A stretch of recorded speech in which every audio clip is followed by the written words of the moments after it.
Mas acho que eu acho que o principal desafio mesmo numa carreira de Product Owner é muito saber gerir bem as expectativas.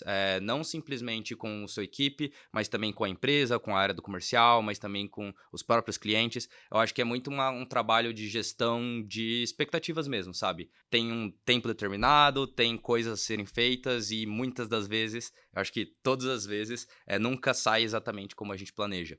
Então, essa questão de gestão de expectativas é muito importante, mas, de toda forma, no meu dia a dia de trabalho, eu precisava minimamente entender o linguajar do dev. Então, saber como conversar com ele, saber como falar. Ele me falava diversos termos e eu falava, beleza, mas esses termos significam o quê? Então, foi muito um aprendizado legal que eu tive de cada vez mais me inserir nesse contexto de desenvolvimento. Então, eu brinco com os meus amigos que são programadores, que eu consigo ter conversas de 3, 4 horas só colocando buzzwords, só colocando palavras que dentro do mundo dos programadores. Brincadeiras à parte, o trabalho de um PO é muito gerir bem as expectativas. Não só gerir o projeto, mas gerir bem as expectativas com todo mundo que está envolvido nesse projeto. Então, acho que é um pouquinho disso. Legal. Eu acho que você fazia muito esse papel de ligar as diferentes áreas da empresa para fazer aquele projeto sair, né. Então, o dev teve um problema, teve que falar com o cliente, não é o dev que vai falar com o cliente, passa pelo PO, pelo comercial e tudo, né. Então são algumas etapas que, você acaba juntando ali, né. E eu acho que ter um pouquinho de conhecimento de programação, de tecnologia, é interessante para quem está nessa área, mas não é, assim, absolutamente essencial saber programar, saber fazer as coisas, né. Com certeza. Eu acho que eu tenho até uma filosofia que eu chamo muito de lei da exposição ali. Por mais que você muitas vezes não saiba nada, se você está exposto àquele cenário, você acaba absorvendo, você acaba aprendendo cada vez mais. Eu vou te dizer que ajuda bastante você entender minimamente algumas coisas de programação. Eu não sei programar, de fato, se me derem algum código, uma linha de código, eu vou talvez demorar 4 horas para fazer alguma coisa que seja simples, mas eu entender o macro, ou como as coisas funcionam, me ajudava muito a entender complexidade de tarefas também.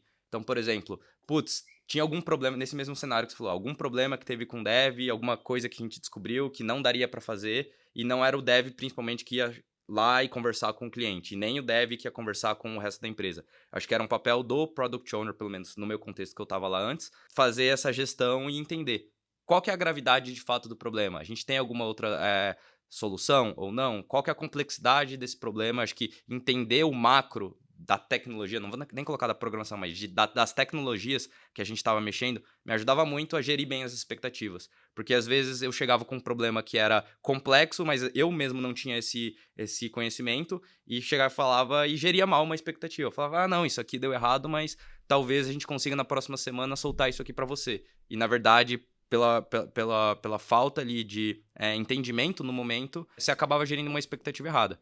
E só batendo na tecla de que gerir uma expectativa errada faz parte do trabalho. Eu acho que você só vai aprender e vai entender cada vez mais estando dentro dessa lei da exposição, se expondo nesses cenários e abrindo a cabeça e perguntando e não levando essa dúvida para casa. Então acho que é um pouco disso. A gente muitas vezes, né, antes de entrar para a área, tem uma visão de que pessoas que são programadoras, desenvolvedoras, trabalham sozinhas ali com fone de ouvido e codando, né.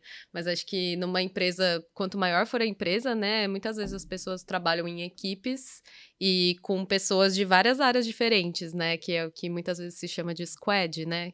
Você vai ter ali uma pessoa de produto, uma pessoa de design, uma pessoa às vezes de dados junto.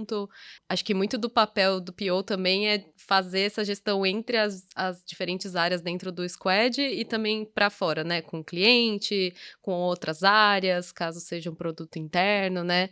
Então acho que do que eu conheci, né, na minha carreira de pessoas que foram PO, acho que é um trabalho que com certeza exige muita comunicação, um perfil muito comunicativo, né. Então, sei lá, você tá aí querendo entrar para a área de tecnologia, está estudando programação, mas também gosta dessa parte de comunicação, né, às vezes tem alguma graduação nisso, tem interesse nisso, pode ser um caminho bem legal. E acho que também comentando um pouco mais de perfil, né, tem que ser uma pessoa muito organizada, com um olhar mais estratégico sobre as coisas, que acho que é uma coisa também que você vai desenvolvendo, né, mas que algumas pessoas às vezes já têm, então se você tem esse perfil, com certeza pode ser algo para se explorar aí, né. E eu já vi pessoas de tecnologia migrando para essa área de produto, assim. Então, a pessoa era desenvolvedora antes e acaba migrando porque acha mais interessante ou faz mais sentido com o perfil dela. Então, não é algo incomum, apesar de não ser necessário, como você mesmo falou, né, Miau, de ter esse conhecimento de programação. Eu já vi acontecendo de pessoas que eram desenvolvedoras antes acabarem se tornando PO aí, ou PM também, que é Product Manager, né?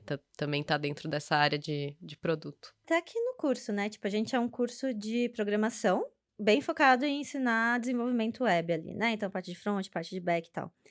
E as pessoas fazem o curso e até, aprendi como faz site, legal. Mas gostei mais daquela parte de pensar em gerenciar o projeto e tal. Então, a gente tem bastante aluno que sai e vai para essa área de produto, né? Ela é bem interessante. Ter esse conhecimento pode ser útil, mas é isso, não é obrigatório, né? É uma coisa que você vai já ter desde o início essa bagagem para conversar com as pessoas, né? Então, talvez seja um pouco mais fácil ali no início. Mas é o que o Miel falou, é uma coisa muito de convivência ali, você vai pegando, vai conversando com as pessoas, vai entendendo os termos ali, você não precisa ter um conhecimento profundo, porque é para isso que o dev tá ali inclusive, né, é pra Sim. conversar com o PO e explicar o que tá acontecendo. Né, e a gente tá falando de uma carreira nova, né? Esse PO, PM, todas essas novas frentes de produto é uma coisa muito nova. Acho que o próprio desenvolvimento é novo quando a gente tá falando de produto, pessoas que estão olhando para isso, é uma coisa muito nova. Então não tem muito, de fato, conhecimentos estruturados ou o que você precisa ter, ou principais características, principais competências. Eu acho que, de certa forma, a gente ainda no mercado brasileiro tá passando muito por essa questão de entender o que são esses cargos. Que você vai entrar num lugar que você é chamado de PO, mas na verdade você faz um papel de PM. Na verdade você entra como PM, na verdade você faz um papel de PO. Então assim, existem essas diferenças, a gente pode entrar ou não aqui a respeito dessas diferenças, mas eu acho que o principal ponto é que é uma coisa nova no Brasil e que as pessoas estão precisando de alguém que consiga gerir bem expectativas, as empresas estão precisando de alguém que consiga gerenciar essa equipe de desenvolvedores que está cada vez mais crescendo aqui no Brasil, e eu acho que todas as características que tanto a Xige quanto a Paulinha falou são bem válidas pra gente sempre ter um pouco mais de olhar, né? A Xige falou uma coisa que me chamou muita atenção, que no fim das contas o P ele vem de produto, então é uma área de produto. E uma das coisas que eu fazia muito no dia a dia também de PO não é simplesmente gerenciar e conversar. Uma das atribuições era testar o produto. E, cara, acho que me deu a maior visão de produto com essa tarefa. Por mais que seja, às vezes, tarefas chatas, repetitivas, que eu tinha que pegar e testar a aplicação que os desenvolvedores e desenvolvedoras faziam, me ajudou muito a ter um entendimento do produto como um todo. Porque eu, sem saber muito de como fazia aquilo por trás, tentava fazer funções que eu mesmo tinha escrito, então, sei lá, esse botão precisa redirecionado para a próxima página. E eu testava aquilo, mas não só testando aquilo, eu entendia de tipo, putz, mas eu cliquei e não aconteceu nada, era para acontecer alguma coisa, eu ficava levantando algumas dúvidas, então isso foi me ajudando a ter também uma cabeça muito mais voltada para produto. Eu acho que é muito importante a gente entender não só o que a gente está codando nas linhas ali, mas por quê, o que aquelas linhas vão fazer nesse projeto como um todo. Então eu gostei bastante dessa divisão que você trouxe como produto, tecnologia.